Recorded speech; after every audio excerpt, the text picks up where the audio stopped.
All content that will be played is made for entertainment purposes. Everything the characters say or do is fictional and should not be taken seriously. The voices of the characters are generated by artificial intelligence.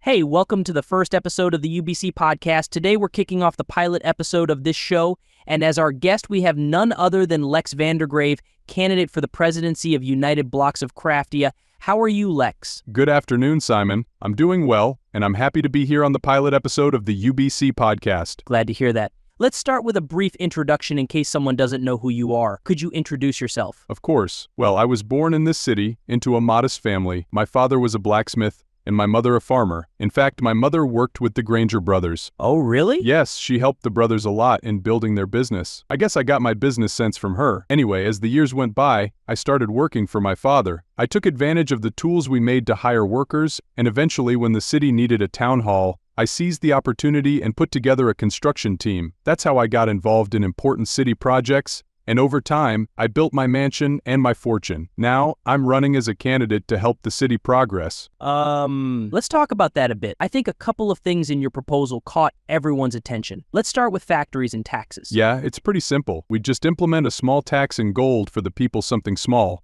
like 3% of their earnings. That seems pretty reasonable. Exactly. And for private companies, we'd impose a higher tax, something around 10%. That money would be invested in importing materials and building more factories, all aimed at producing construction materials. It sounds like you've got a good handle on the need for better construction materials, but right now the city is going through its worst moment, not in terms of population, but in terms of poverty. Yeah. People have jobs, but that blue stuff moving around in the area they call Copper Town has ruined people. Yeah. Not to mention the thefts and murders happening there.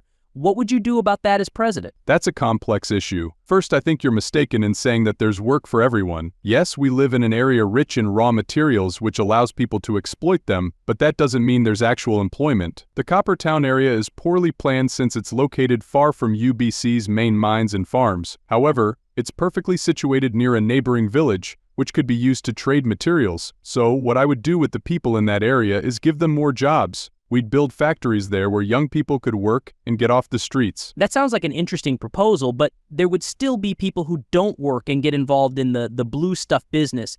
And we've seen that you want to build police stations. What would your laws look like? My laws would be strict against those who abuse their power, and those people in Coppertown fall into that category. That sounds similar to Callaway's stance. What's the difference? Well, Abraham and I think quite alike, so our proposals may sound similar. However, I know Abraham plans to be more lenient with those who have already abused their power. He believes in adapting those who are uncivilized. I think we all know who you're talking about. Who do you think I'm talking about? The Loyalists. Exactly. Those uncivilized people need to learn that the citizens of UBC are not poor peasants. They have dignity that must be respected, and if I'm elected president, the first thing I'll do is eradicate that group of terrorists. Wow.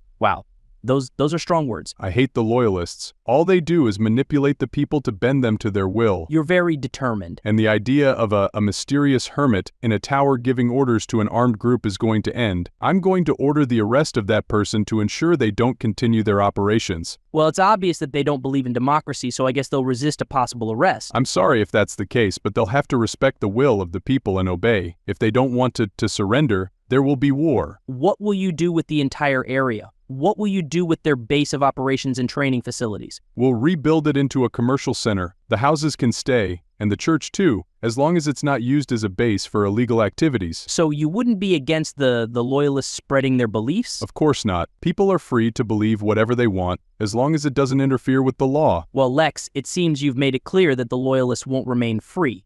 But what will you do with them? Do you think there's any chance they could adapt to the community? Letting them go free would be a mistake. I'm sure they would conspire against me, and the mere fact that they can participate in the presidential candidacy is a mistake. I will build underground dungeons they can't escape from, and they'll stay there until they rot. And if Kajenchis wins the election, what do you think will happen to you? I'll respect democracy, which is why I proposed these elections. I understand they'd probably order my execution or something like that, but of course I have my resources, and I won't let them harm me. Why did Kajenchis even participate in the elections if you proposed them? Well, it's obvious.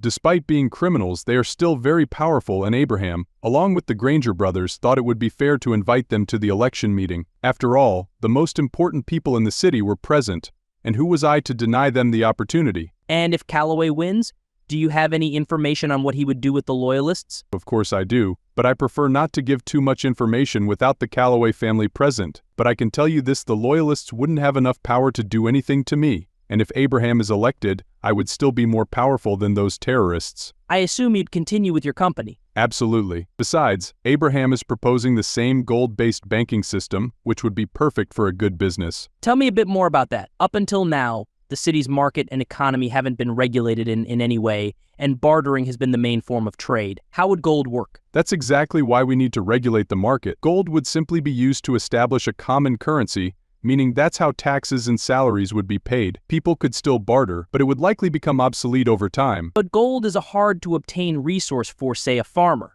How are we going to make gold the common currency if it's not accessible to everyone? We'd make it accessible. Public service jobs, like police work for example, would be paid in gold. At first it might be difficult for gold to become a common currency, but over time it would happen, thanks to business owners also paying their employees in gold. That way the gold would reach the workers, and then the workers would buy something from, say, a farmer, and that's how the farmer would get gold. And what's the purpose of the bank? The bank is simply there to have a base for operations like taxes. It would store the gold that belongs to the people. Wow, it seems like you've got everything well thought out. We'll have to see what happens in the election. Yes, and hopefully this helps inform people about who they should vote for. Definitely.